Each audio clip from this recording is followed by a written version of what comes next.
Hi, and welcome to Finding Your Way Through Therapy. The goal of this podcast is to demystify therapy, what can happen in therapy, and the wide array of conversations you can have in and about therapy. Through personal experiences, guests will talk about therapy, their experiences with it, and how psychology and therapy are present in many places in their lives. With lots of authenticity and a touch of humor, here is your host, Steve Bisson. Seems like that intro guy says the same thing every time. I hope you can laugh about it.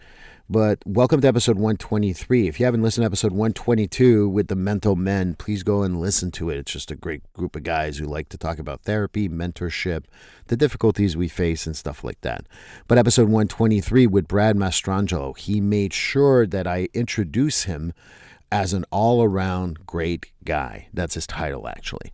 But all joking aside, Brad is a stand-up comedian for many, many years. He's going to tell us about how he started. He's going to tell us, hopefully, a few jokes. And I just saw him at a comedy show in Boston, Massachusetts, and it was amazing. He was very funny.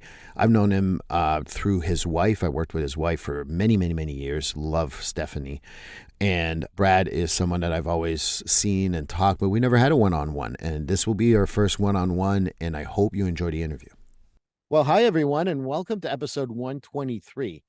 You get excited with different guests. I've been 123 times. You say you're excited, but, I've known Brad for, I don't know, I want to say at least 15 to 16 years. I don't think we've ever had like an individual conversation like this because Stephanie always overtakes it, his wife. But I'm joking, of course. But Brad I always mispronounce Mastrangelo. That's okay. I had it right. I was going the right direction. I stopped myself. Brad is just an amazing human being, first and foremost. And I truly believe that. But we're going to maybe talk to the comedian today. Maybe we're going to talk to other things that he does. But Brad, I was lucky enough to see him recently on do his stand-up. And of course, he didn't see me, which is perfect. That's what I wanted, because I didn't want any Canadian jokes or old man jokes. But Brad, welcome to Finding Your Way Through Therapy. Oh, it's great to be here, Steve. Thank you. And congratulations on all you've been doing. I enjoy this tremendously, and people seem to like it. And it's always good to have someone who, I like to bring people on that people may not know. And if they discover him, they discover him. And if they knew about him, they tell all their friends, and I get 100,000 downloads, as you obviously will be bringing to me. But Brad, if you want to tell us a little more about yourself, because I know you, but obviously our audience may not know you. Yeah, well, I'm just let's see. I was born in Chelsea, Mass. That's a humorous on its own, and then and then moved from there to Wakefield, and now I've got two brothers, and now my wife Stephanie. I've been married for it's going to be 29 years coming up soon. We live up. Wayland now, and have one daughter, Sophia, who's a junior in college. And I've had my own carpet cleaning business for about 35 years. So I still do that. And the comedy, stand-up is something that I did on a dare one night. Never wanted to be a comedian, never thought about it. I mean, I love to laugh, so I do both. Carpet cleaning. Yeah, like I said, came into it on a dare, and now it's been probably 1991 was the first time I went on stage at Nick's Comedy Club. And where's that? That's in Boston. That's one of the original, real big ones. And but now, I work a lot. I travel the country on cruise ships, and my wife and daughter have got to see some pretty great places. So that, and like you say, you never know what life's going to bring you. So that's what happened. So on a dare. Yeah. I went to see you for the first time since I've known you. Right. And I'm like, even if you dared me to go on stage, I'd be like, yeah, I'm good. I'll hide behind this microphone that no one sees. Well, how did that come about? Well, bunch of friends. Look, here's the backlash. I'm such the anti-comedian. I'm not a drinker. I've never done drugs. I was a good athlete, all through college. So but I was funny with the guys. You know how it is. Yeah. And a friend of mine, I guess, went to a comedy show and you could do that. And I said, no. So for months and months, they kept begging, so honestly, to shut them up. I said, all right, we'll go. They have an open mic night. So I was at Nick's, and I figured it was all amateurs, but I get there and it's all pros, like practicing and stuff. I said, oh, this will be great. But honestly, really wasn't nervous because I figured we'd laugh about it years later. So I get on, they give you like 5 minutes. And I think I was just talking about family and stuff, and everyone would laugh and laugh. And so I finish, and the booker for the nightclub comes over. He says, how long you been doing this? I says, 5 minutes. So he tried to convince me to come back. And I said, no, this is a one-time thing. So he did. And they had me at this competition at Stitches Comedy, which is gone, but it used to be down by Fenway. And so I went on the second time I did comedy at this little competition, and I won. So that was weird. And then they started offering to pay me. So I said, well, I guess, so it was really kind of like that. That's how I kind of stumbled into it, and then the rest, as they say, is history. Well, when we talk about like falling into it, I hear that all the time. Yeah. And the other part that I want to say is that, well, you got to have a little more passion than just falling into it. Because, Well, it's a good point, because once you start, and then I'll say, and any comedian will tell you this, you get that feedback, that laughter. It's contagious. It's like it puts you on an emotional high, because it's, they're accepting you. And look, we all want to be accepted in life, and it's part of the problem in the world. But you're getting that automatic feedback, and you're saying, wow. It's interesting. I always said I never considered myself like smart until I started doing stand-up, because the first time in my life I looked at it and said, you can't be dumb and do this. So emotionally, for me, it was a real big turning point in my life, mentally, which was good. Yeah. I had that conversation many times with my clients. They look at the back of me and they say, "Oh, you're smart. You have all these diplomas." And I'm like, "These are pieces of paper. Yeah, My smarts didn't come from these pieces of paper. You can have 14 diplomas and be dumb as a rock." absolutely. I think that we underestimate where intelligence comes from, but that's just my two Big cents. time. Big time. I see it every day with people that even like do the capital things. I'm with people all the time, and you know it. You see people with these degrees and street. I always said street smarts is way more helpful in life than the book smarts. Book smarts is fine, but some of these people, oh my goodness, I'll just look at like a deer in the headlights with some of the things they say. It's just I know. I think that that's what I find funny too. And to yeah, me, like, the I call it emotional intelligence. And to be a yeah, very good comedian and reading the room, you have to have a lot of emotional intelligence. There's a yes, room where you talk about your wife and it's going to be funny and everyone's going to buy it. So you can go on and go off on like, there's 7, 12 jokes that you have on that.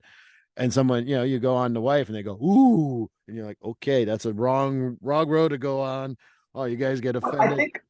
think I do it. I think hopefully you notice it as in a way that, and I always during a point in the show say how much that I love her and she's my best friend. So I always do. So to Yes. kind of, it's more like a relatable thing that all marriages have. That's what I'm going for, and I think that comes across. I hope it does. But it does. But my point was is that sometimes you read the room and you say, okay, maybe Right. I got to go to another set of jokes. And that takes a lot of Yes. intelligence, in my opinion. Yes. Yes. You're right. You do. You could usually tell about 3 or 4 minutes into the show where you're going to go with the material.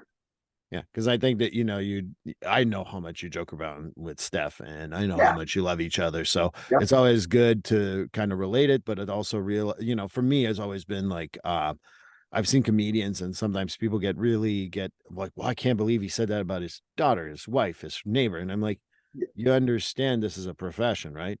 Understand that this is not like who they really are. And if it is truly who they are, I mean, I guess that can happen, but there's a Yeah. part of truth of it, but it's not. It's a show. It's Truth be told, Stephanie could say way more things about me than I could about her. This is not the show to do it, but yes, I know that. Yes, I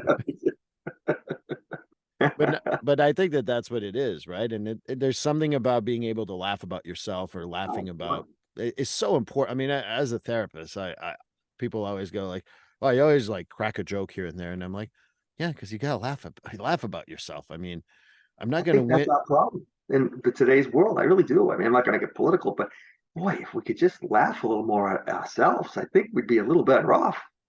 I don't think it's political. I think it's social. Yeah. You know, Yeah. people joke around. I was the first thing I didn't even set it up, so I'm gonna just say it now. I'm like, the meeting of bald men, and always people. So some people are like, "Oh, you got no hair," and I'm like, "You really think this is the first time someone commented on me not You're having?" a genius. But I I think think, you're right. It's yeah, socially, we need to learn how to take a joke. big time, big time. And as a comedian, it becomes difficult sometimes because all of us will say to ourselves, you really have to kind of think about what you're going to say. And even like I do a lot of cruise ships, and so now you have people from different parts of the country with different beliefs and this and that. And I've had guys that have lost work because they made one off comment that someone got offended by. So it's like, man, we got to get away from that if we can. Having said that, I don't think there's a place to go out on stage and just be offensive for 45 minutes. I don't think there's a place for that. But what's the things that have become offensive now and that may have been before are miles apart. That's the problem. Right. I agree. I Yeah. mean, one of my all-time favorites is Don Rickles. Oh God, me too. And if you bring Don Rickles to this world, I know he's no longer of this world, but if you brought him to a stand-up situation anywhere now, Don would be booed off stage, would be Oh, like ostracized. And yet I think Don did a lot of funny shit. oh God. Well, Steph and I saw him in Las Vegas. Oh, really? What a lot of people don't know unless you see him. At the end of the show, whoever he was picking on was brought out a bottle of champagne. And he ended the show by saying, we're just having fun. We have to laugh at each other. And I was so impressed by that. And yeah, but you're right. He wouldn't look at All in the Family, my favorite television show ever. That would Yeah. last for 10 minutes nowadays. And I think that's why, like, even though we're talking about therapy a little bit here, but I think it's, finding your way through therapy is also a social kind of like aspect. That therapy is a social aspect of things. I sit there and do you think I agree with all my freaking clients? Of course not. Do you think I go there and go, "Oh my God, you offended me. Please leave my office"? Yeah, exactly. No, I think that's what's missing in this world is that, we're all trying to survive it. I don't know about you, but I'm just trying to make it like to the other side unscathed or as unscathed as I can.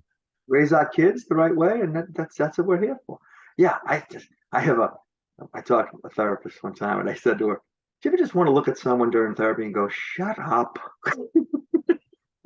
She's laughing. I go, "No, you can tell me. Just no, who cares?" Well, I think that I've done that to someone. I've Have you? I've done that to actually a couple of people. Have you? And people are like, "How dare you?" or "Why did you do that?" And there's one particular case. It was to move from the subject we've been talking about for 3 goddamn months. Yeah. Like, like I go back, I love comedy, and I didn't say that at the time, but I always go back to Chris Rock. I love Chris Rock too. Yeah, yeah. And Chris Rock, and you're like, "Hey, did I tell you about the time?" "Yeah, you told me about the time. How about you get fucking kidnapped? Have new shit happen to you?" For a client would be like, someone who's listening to this might be like, "Wow, that wasn't therapeutic." In fact, it is because Yeah, if you revisit the same story over and over again, expecting a different result, that's called insanity. exactly. Yeah, exactly. I mean, So you you need know to it, tell and them to shut up. then yeah, no, yeah. It's like seriously, you've talked about this for 3 months. Matter of fact, now I know why you have this problem. But no, it's the truth, and I bring comedy to my therapy sessions, and Great. I'm not saying that I'm a comedian by any stretch of the imagination, but Everybody can be funny, and especially in the situation you're in. I think it brings a little levity to it, and which I say this. I think, and I think you'll agree. My biggest thing is in life to me when you're laughing at the point you're laughing, you're not upset about anything. For that 2 minutes, 3 minutes, 45 minutes, anything you have that really affects you is gone. So I think it's fantastic therapy to get out and laugh. I mean, I'm going to be the boring study guy here and say that the endorphins that you get from the laughter actually Yeah, opens you up for better therapy. I bet. Yeah, You it know, just yeah because it's like you let yourself go for a while, and I guess that's it's medicine. So I'm a doctor, and I should be getting paid much more. maybe that's your next gimmick when you go on stage. But yeah, you see it. When people, and to me, it's full. As cliche as it sounds, when you're watching people laugh, I get it. so much therapy out of myself because it's just so powerful and so wonderful to look out and see that, especially in today's world, Steve. There's so much. That being at your show, there was a couple of people that were like, and this is on YouTube too, so you can see me, but with their arms crossed, sitting there. Well, all right, make me laugh, monkey man. Yeah, yeah, And then there was another part of the crowd that was like making jokes before the show, talking back to the yeah, comedians, and yeah, to me, that makes it, as long as you don't make it all about you, that makes it so much more dynamic. yeah. Then you get people. I've had people come to me. Oh, you're a comedian. Yeah, I don't like to laugh. What do I say to that? I mean, honestly, I've had that a few times. Like, Really? you don't like to laugh? No. Well, it's always funny when someone comes to me. It's a compliment, but a little strange. I never laugh, but you made me laugh. I'm like, why don't you laugh? Right. That's crazy. But yeah, I don't know. When someone says that right off the bat, you're like, okay, all right. You don't like to laugh. All right. I don't like to wet my bed. It happens. Well, it's one of those things that, again, bringing it back to a little bit of therapy. Yeah. In my work, as an emotional coach, I talk about how, they talk about 6 basic emotions: and anger, sadness, fear, disgust, surprise, and happy. Mm-hmm. And people are like, well, I don't like to be fearful. We're all fearful. Yeah. You have a choice. You don't like to be happy? I'm sorry, we're all happy. Whether you repress it or not, don't matter to me, but you Yeah. need to be able to kind of like get there. Yeah. Why deprive yourself of that emotion? It doesn't make any sense.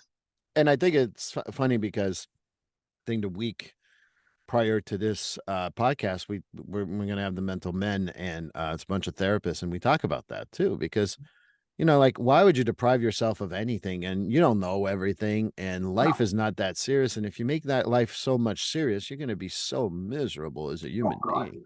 And you deal with people. I see people that just miserable, and I'm like, you're in charge of your own misery a lot of times. Make the steps. Go to therapy. Do this. There's so many outlets now to help people, but they have to make that first step.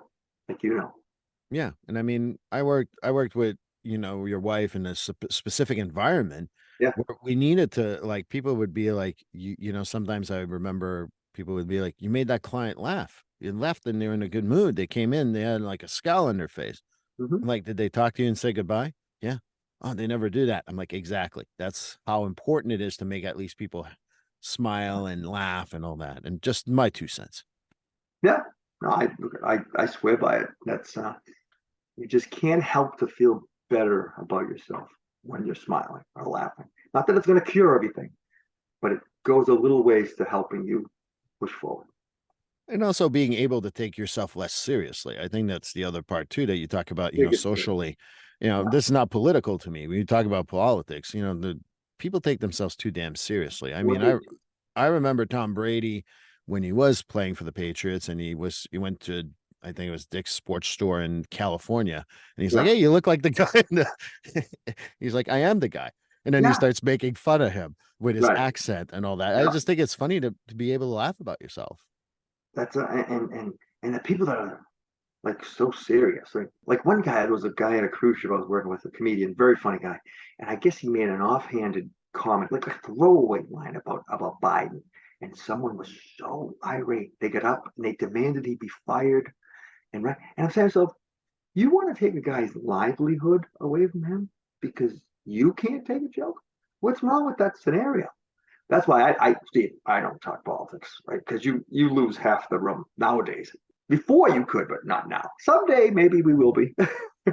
I talk about anything with anyone Yeah, in my sessions, and I always explain to people that I lean left, but I'm not a Democrat, and yeah, sometimes I lean right, but I'm not a Republican. I'm a human right, being with a point of view, and I yeah, expect you to have a point of view. If you're just buying into the propaganda of Democrats, Republicans, and I'm from Canada, liberals, conservatives, and all that, you are just part of the problem, because Biden, Trump, Obama, Bush, I can go on, and I can't remember all 46. I'm now a citizen, so I don't have to remember all that shit. No, it's time for you. You're done. Yeah, that's what.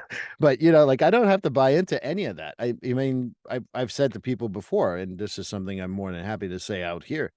There's something about Reaganomics that was actually helpful. Mhm. Yeah. Oh my God, you support everything about it. I'm like, no, I No, said some of it. Why is it no. that it's got to be an all or nothing process here?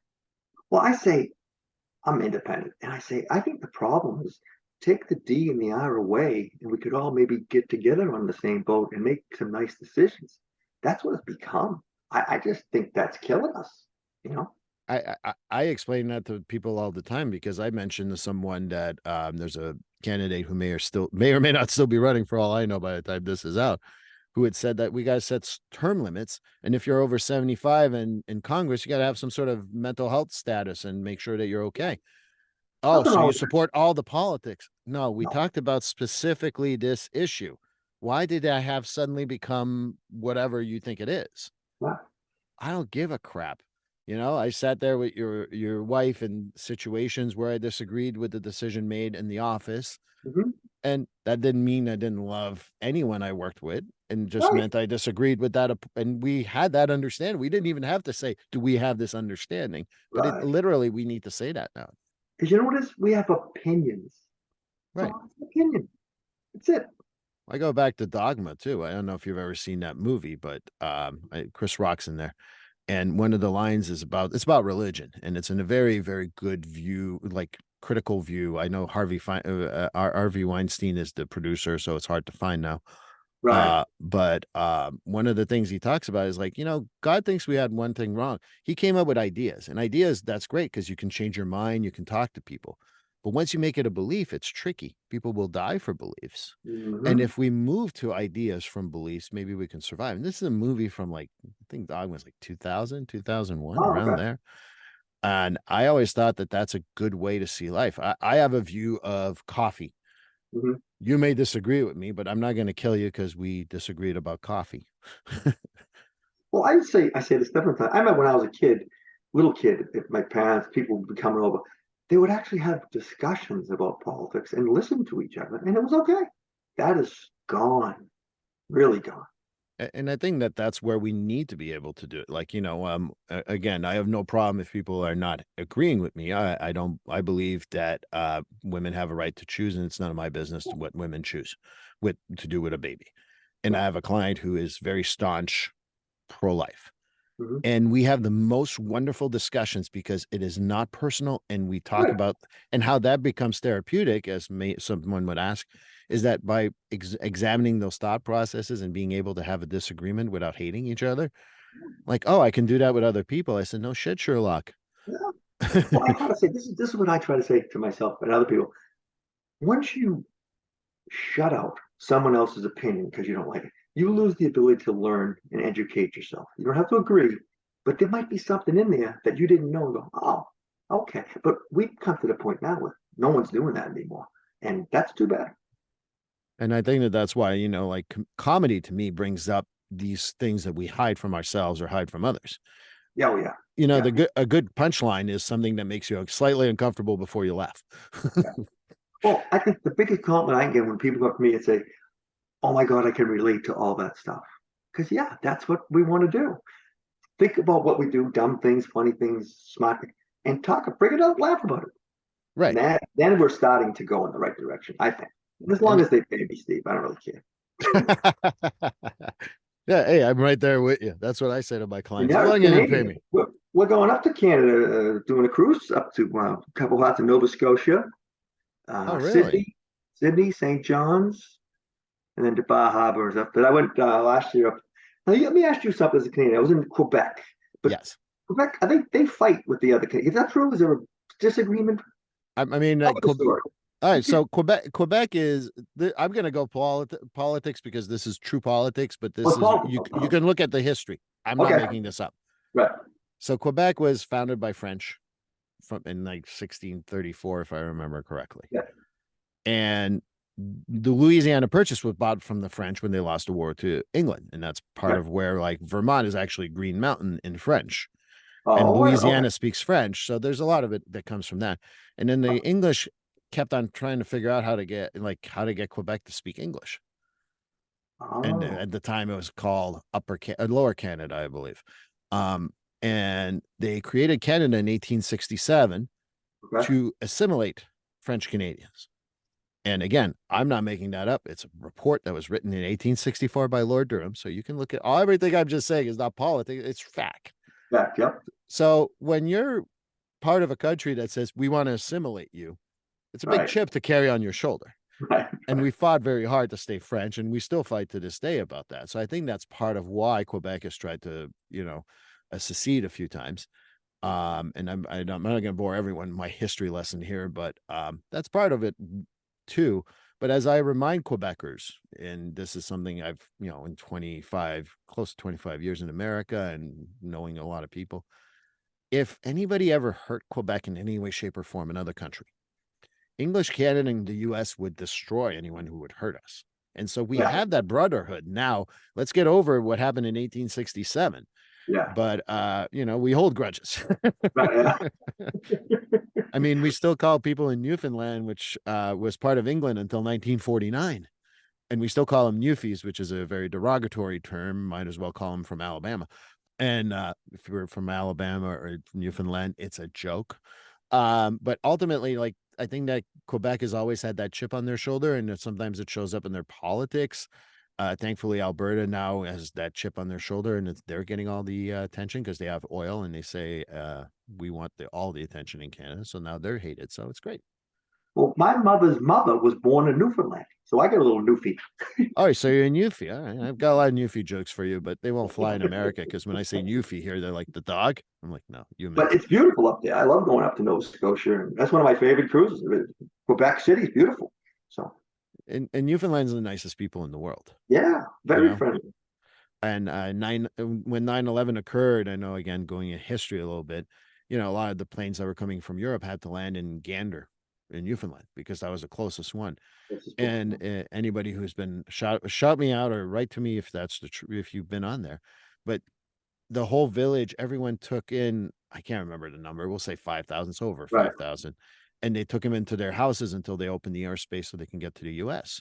Oh, And there wow. was no like, oh, you owe me money or this and that. It Right, was right. just be nice to people.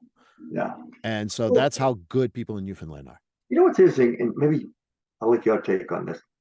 I find it interesting that during that, 9/11 and the beginning of COVID, I thought we were all so much closer together. It was almost not nice because it was a tragedy, but you know what I'm trying to say? And then we went back. But for a little while there, we all helped each other. We all loved each other. We all got along. And that would be nice if we can get back to that point. I'm not wishing another tragedy, Steve. Don't get me wrong. I'm just saying there No, was definitely a difference to me anyway. I agree wholeheartedly. I think that what happened with 9/11 after we had the Chad issues in the election of Yeah. 2000, Right. it brought everyone like we're all Americans. And Mm-hmm. frankly, we were all citizens of the world. I can only Yeah. think of a handful of people who were like, oh, no, good that this happened, basically. And with COVID, it was a global issue. We're all in Right. this together. And that's what started it. But I Yep. think that we forget that we're all in this together because I remind people no one gets out of here alive. Yeah. I It's mean, all the same in the end.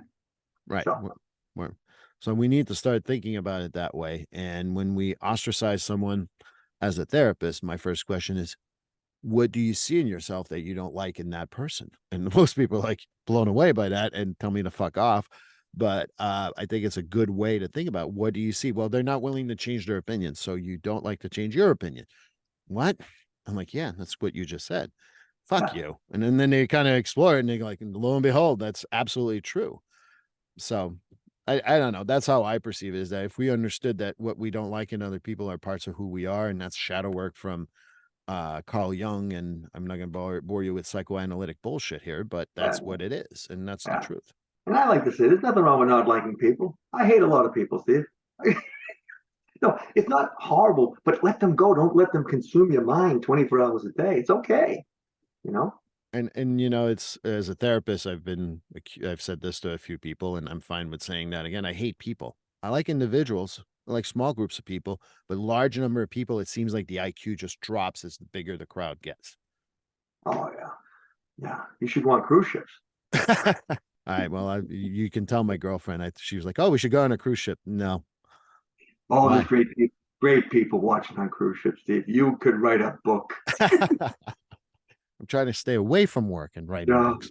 I take Steph loves it too. She'll just sit there with her Kindle and read and just look at because you gotta look. You just gotta look. You're like, this is what life is, right? Tattoos, more tattoos. I said to one guy, his whole body was tattooed, everything. I said, did you run out of paper? What the hell is wrong? Yeah, and I've yet to have a tattoo yet, so I I don't know, can't. nothing wrong with it, but now a lot of the women have them. A lot of women have tattoos, which is fine. But a lot of women who are in their 80s now, the tattoos are much lower than they were when they Right, correct. got them. Yeah. There's a visual for everybody listening today. Yes, and I now I'm a little disturbed, but that's okay. I'm usually very disturbed based on what most people tell about me. But one of the things you mentioned earlier, in which something that is a theme at finding your way through therapy, is you mentioned talking to your therapist. So you've been in therapy before? Oh yeah, yeah, and it was great. It helped me immensely. Because I got some stuff that I never knew I had that was causing certain reactions to me. And it's hard. It's not easy going to therapy, and it's very difficult. And I think people don't go for that reason. But just my opinion, when you do go, and it takes a while, as you know, but it is helpful. It is, and I would recommend anybody at least look into it because it is so much help out there for people nowadays, more than there ever has been, you know, and it's there. Use it. I think there's still stigma though, and I Yeah. explain. And I've got some people who come into my office and they put their cross their arms like this, and they go, "Fix me." I'm like, "Oh, okay." So when you go to your doctor and you ask for an appointment, you just cross your arms and go, Yeah. "All right, figure out what's wrong with me physically. I'm not telling you." No, I Yeah. can't. Yeah. I'm not a fucking magician. No, no, but like I said, and it's not easy because you have to come to grips with some stuff that are pretty bad. But Yes. once you do, and you maybe understand why they're there, and you get going, that's why, like I say, comedy for me has been really helpful mentally for me to get past that point and talk about things and laugh about things, and it's great. And I think more people need therapy than they know.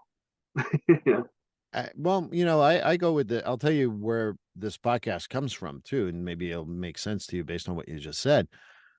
I think we should all be able to go to, mental health therapy at least once a year, just like we do yeah, for our physical health. And I have a few clients, and I mentioned this many times, who come in every 3 months, every 6 months, and they yeah, call me their oil change. Hey, everything going I good? see. None of this, that kick the fucking Yeah. tires and we move on. I Or, oh, call a lot mine. of, I yeah, tell her I need a tune-up. I said, right. look, I'm just going to come in for a tune-up. you Yeah. know, but yeah, I'm with you. Everyone should go once to see if it's help. Yeah, and I think that for me, it's not going once; it's going, a few times and find a good match because I'm not Right, everyone's cup of tea. I mean, right, your comedy is great, but right. maybe someone Some somewhere people don't somehow like it. doesn't like it. Exactly, exactly. So go Same see thing with another therapy. comedian. Yep, it's the same exact thing. No, I agree 100%. I like to go to a team of doctors if I could, Steve. I like to have 10 to 12 and just sit there. And, what are you all thinking? We've been talking for an hour now. Come on, give it to me straight. Well, there's a group in Quebec called Rakibel Oreilles, and they used to have a joke. I went to group therapy. It was me and 20 other doctors. It's true. It's true. And then I think the other line is they really fucking like me. I used to line up for the electroshock therapy. I don't lie down now. I draw the bridge. I'll sit, but I don't lie. But yeah, no, I think that's, that was always kind of like my view is that, you got to figure out what works for you. And, I know that Let me tell you, people, I was one of those people that no way, I'm never going to no big, college athlete, tough guy. No way. But now you go and the good ones, like they'll hit things and you're like, wow. I came out shaking my head, going, okay, I got some work to do. I mean, the day you think you don't have any work to do mentally should be the day you're heading towards your grave, essentially. Done. Yeah, yeah. I agree. Yeah. Yeah. I'm a therapist and I go to therapy and there's always shit I got to work on. And I would think that more people are in therapy today. I don't know, but I would think so with the amount of stress in life. There's more people in therapy than there's ever been. Yeah. The problem is that we don't have enough therapists to fill out all the demand, number one. Yeah. And number two, I think that with people in our field, because of especially COVID, but it had been started before that, we were a shortage about 125,000 before COVID. We're a shortage of about 250,000 now plus. Really? And I think that with therapists too, and again, this is my soapbox, insurance companies don't pay us enough. Right. And they expect us to work miracles in 12 weeks. Well, I don't fucking do miracles in 12 weeks. I tell people all the time, if you think you're going to come here 12 times and you're going to be fine, I'll find you a therapist that thinks they can. Yeah. If you want a therapist that's perfect, again, I'll find you someone who thinks they're perfect. I'm fucked up as much as the next person, but I'm a good fucked up. You should start a drive-through therapy session. Just have a drive-through. Yeah, well, 1 billion served, just like McDonald's. Just keep them coming. You're fucked. That will be $20. Next. Would you like a Happy Meal with that? I joked around because people have said to me like, and this is something I've seen on Instagram too and different social media, is we got to be able to also kind of like people like, oh, you should come to see my family. You'd understand why I'm fucked. I'm like, don't worry, I already know why you're fucked. But sure, I'll go see your family. See, everybody's family's fucked. Everybody. Find me one that isn't. It's not out there. I've had clients say to me, I'm dad, mom, whatever, and they're going to blame me when they grow up. I'm like, of course they will. Who do you spend the most time with for the first, arguably, 12 years of your life? No. And of course, you're going to fuck them up, not purposely. Most parents don't try to fuck up their kids on purpose, but they do. Yeah, but we're all in the same boat. Oh, good. My family dinners was fantastic. Fantastic. Still though it was thrown, it was beautiful. Chelsea must have been really fun. Oh, beautiful podcast. I suggest vacationing there to people many times if you can. Okay, book a bed and breakfast in Chelsea. There's many. It's a new thing there. and if you don't know what we're talking about, look it up. I promise you'll find this funny. Take a ride there if you don't know. Then you'll really go to therapy. As soon as you drive out, you'll go. You get to Revere, you'll make an appointment. Yeah, well, I was thinking more like Lynn, but that's me. What else? Lynn's Chelsea, only bigger. Yes. Yeah. Lynn. Yeah. What's that statement? I'm doing a show at the Lynn Auditorium, and they're giving us vests to wear on stage. Oh, great. Just in case. Huh. Someone doesn't want the joke. You don't know. So, is there a giveaway for people to go see you too, so that they can wear the vest in case? Yeah, you have to shoot first. There's the target outside. Oh, okay. So I got to see if I'm a good sharpshooter. Yeah. That sounds exactly like Chelsea. That's a different dynamic.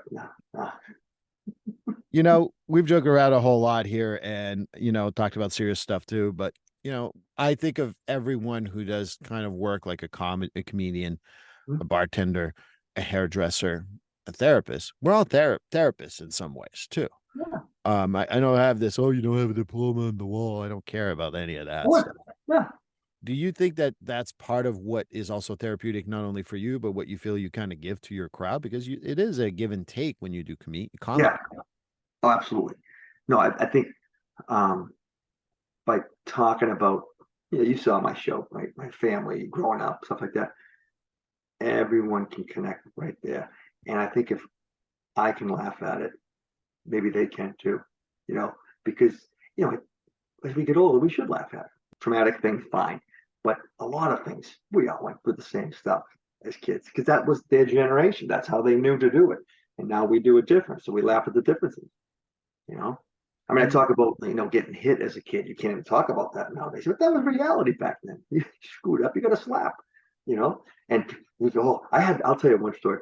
I did a show years ago and I talked about growing up and getting a spank. And a woman comes up after the show. The crowd was fantastic. She starts the conversation by saying, excuse me, I'm a Harvard professor. That's how she started. I go, oh, shit. Oh, great. That's a good start. That's great. Anyone who starts that, she goes, I was very offended at the way you talked about how you got hit growing up. I go, How do you think I felt getting hit? Miss Harvard professor. I'm like, you dick. What was that up on you to come tell me that I shouldn't talk about my life? But I am a Harvard professor. I said, well, I graduated Bridgewater State. How do you like that? What's that? What's that old joke? I once performed at Madison Square Garden, but then the usher came over and said, "Shut up." There's an artist on stage. Shut up. That's what I kind of remind people when I'm a Harvard professor. I went to Harvard. They kicked me out because they're saying you can't sleep here. Yeah, I applied there. They said, wrote back my letter. Said, what are you shitting me? Lots of luck at Burger King. And hence Bridgewater. Yeah, I mean, to be that stuck on yourself to start a conversation with, I'm a Harvard professor, and then tell me that you're offended at what I went through. What's wrong with that picture? I want to say, let me slap you, and now you can really get a feel for how I went through. Oh, you smart-ass is me. Do you know what happened to me when I was a smart-ass? Bang. Yeah, exactly. So it's funny. Those are fun. Things like that. And I remember I've had many times people come up to me, Steve, on a serious note, and thank me. They said, they've gone through a horrible experience. I haven't laughed in months, and you made me forget about it for 40 minutes. And that hits me right here because that's pretty cool to me that I had that effect, I go back to what you just said because I think that as we wrap up a little bit here, I think comedy therapy and all that, once we start really talking to people, we realize that we're all in the same boat, number one. And number two, if I can connect with Brad or Chris or John or Lacey or Izzy or whatever, I think that we can just realize that we're all humans and we all have our own experiences. And if you don't try to one up each other and just realize that everyone's situation is different, I think it would be a lot better. Oh God, we're fighting the same battle. We're all here together. Exactly. Money doesn't mean money, nothing. We're all the same. I'm with you, man. I'm with you 100%. World will be a better place. We all got to be there. I have a therapist friend of mine who said that, has worked with, millionaires, billionaires, head of industries. They're as miserable as we are. Absolutely. Yeah. What good is it? I mean, they're actually sometimes more miserable because they're like, what you wanted me to do with $1 billion? There's nothing left to give me a thrill. And connection is what gives me a thrill. And yes, I could use the billion. I'm going to play Powerball anytime I can. But look at Steve Jobs, what he said before he passed. How money, when they look at it, really. I mean, people say you can't take it with you, but then I say, what if there's a cover charge? Maybe you should take 15, 20 bucks, just in case. I'm sorry, there's a cover charge. We can't let you. And I grew up Catholic, so that was my cover charge. Me too. But Steve Jobs to me was like, it was so succinct that he had everything, but he didn't have his health and he couldn't get it. And he said that. He goes, so money, what's it done for me? It's not going to save my life. I think we should all think a little bit more like that, maybe. Well, I think that's a good segue to talk about anything you want to plug, anything you want to discuss. I just have, like I said, I got this by the time this is, I know I'm going to be at the Kowloon Comedy Club November 3rd, kind of local. And let me see what else do I have. And if you're ever on a cruise ship, come up and see me up in Manchester, New Hampshire on isn't that landlocked? Hampshire Hills Event Center in Milford, New Hampshire. That's on the 4th. So yeah, those are a couple of local things that'll be at. Oh, one more thing. Merrimack, this sounds very good, Steve. The Merrimack Repertory Theater. Excuse me. I guess that's in Lowell. So that'll be on Friday, November 10th.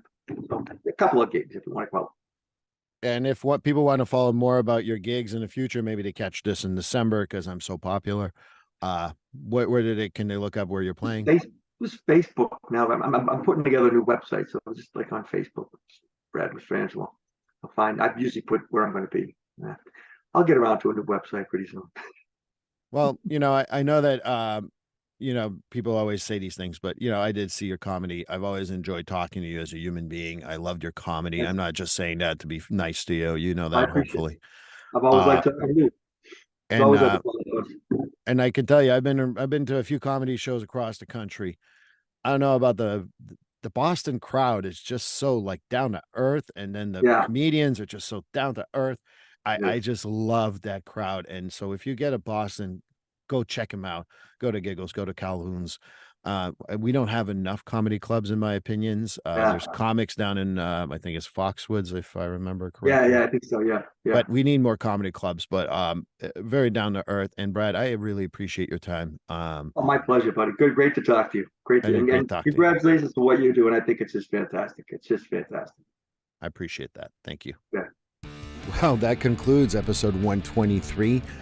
Brad Mastrangelo, thank you so much. Very funny guy, very honest guy. Really enjoyed our conversation and went in directions I didn't think it would go, but I hope you enjoyed it.